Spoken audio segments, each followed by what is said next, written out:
in the deep, whispering forests and the frozen lakes of North America's northern wilderness. Long before the modern borders of the world were carved out, stories took root in the cold earth like ancient trees, their roots entwined with the very essence of survival.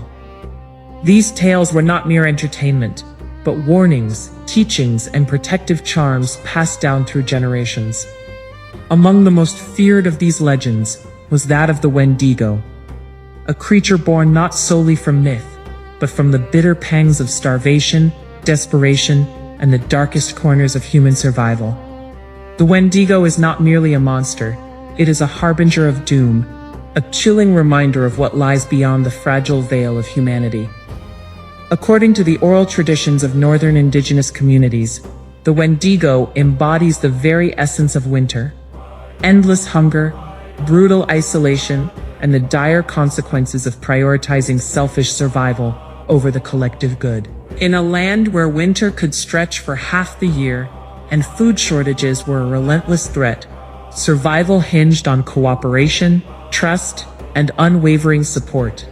Anyone who jeopardized that delicate balance posed a danger not only to themselves, but to the entire community.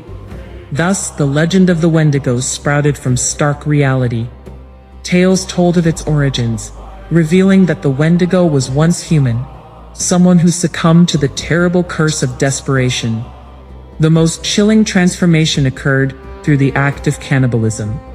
In the grip of famine, when all hope seemed lost, some found themselves driven by a primal instinct to consume human flesh to stave off death.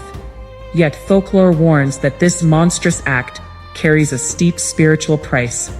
Once a person indulges in the flesh of their kin, the Wendigo spirit seeps into their soul, twisting their mind and body into something abhorrent.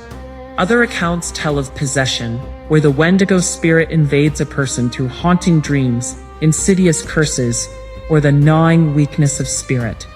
Sometimes it only takes a heart consumed by greed or selfishness to invite this transformation. Once changed, the individual becomes something far removed from their former self. Descriptions of the Wendigo vary, but many speak of its ghastly visage, impossibly thin, its skin stretched tight across protruding bones, towering over the trees, gaunt and skeletal. Its long, spindly limbs reach out like the grasping fingers of winter, and its eyes glow with a malevolent hunger. A heart legend claims has turned to solid ice. As tragic as its appearance is, it is the insatiable hunger of the Wendigo that truly horrifies. It is never satisfied. The more it devours, the larger it becomes, and yet its hunger only deepens. It chases its victims through the snow-covered forests, driven by an unquenchable craving that it can never fulfill. In its desperation, some stories tell of it gnawing off its own lips or fingers when prey eludes its grasp. To encounter one meant certain death, and killing a Wendigo was said to be nearly impossible. Ordinary weapons were as ineffective as a whisper against a storm. Only a skilled spiritual leader could hope to vanquish it, often by piercing its frozen heart and burning its body to prevent the spirit from escaping to possess another.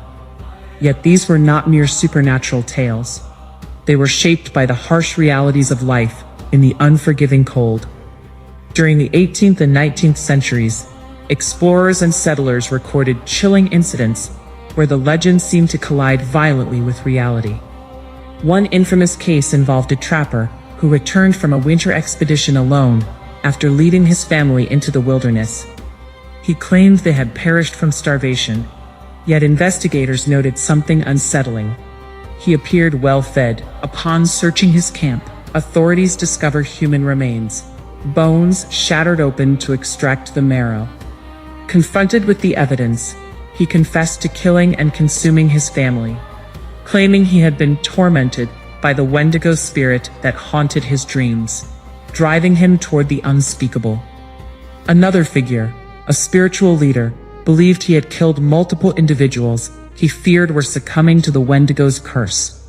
Within his community, it was seen as a tragic but necessary act to protect others from someone believed to be losing their grip on humanity.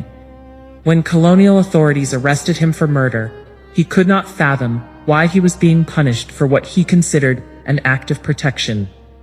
These events revealed the heart-wrenching clash between traditional beliefs and the rigid structures of outside legal systems, illuminating the brutal realities of survival in extreme climates. By the early 20th century, scholars began to describe a phenomenon called Wendigo psychosis. Reports surfaced of individuals who, during periods of famine and isolation, developed an obsessive fear of becoming cannibals or a violent craving for human flesh.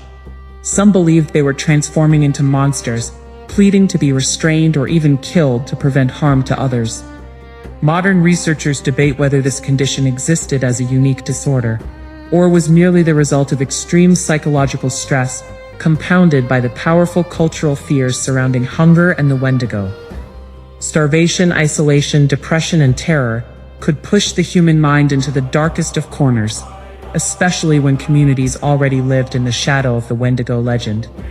In this light, the legend transcends mere horror and becomes a profound commentary on survival. The Wendigo represents the terrifying consequences when desperation eclipses humanity. It serves as a somber reminder that survival in its purest form must also encompass morality.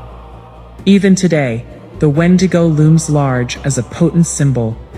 Writers, filmmakers, and scholars alike often wield it as a metaphor for endless consumption and greed, forces that consume resources without ever finding satisfaction. In modern terms, the Wendigo may not lurk in the snowy forests. Instead, it prowls through systems and behaviors that devour relentlessly, leaving trails of destruction in their wake. Yet the original lesson remains unchanged. In the unforgiving grip of northern winters, survival relied on sharing, cooperation, and the willingness to sacrifice for one another. The Wendigo legend warns that losing sight of these values could turn someone into something monstrous. And perhaps that is why the story continues to resonate through the ages. Because the true horror of the Wendigo does not lie in its claws or its unending hunger. It is the chilling possibility that under the right circumstances, the monster could very well be human.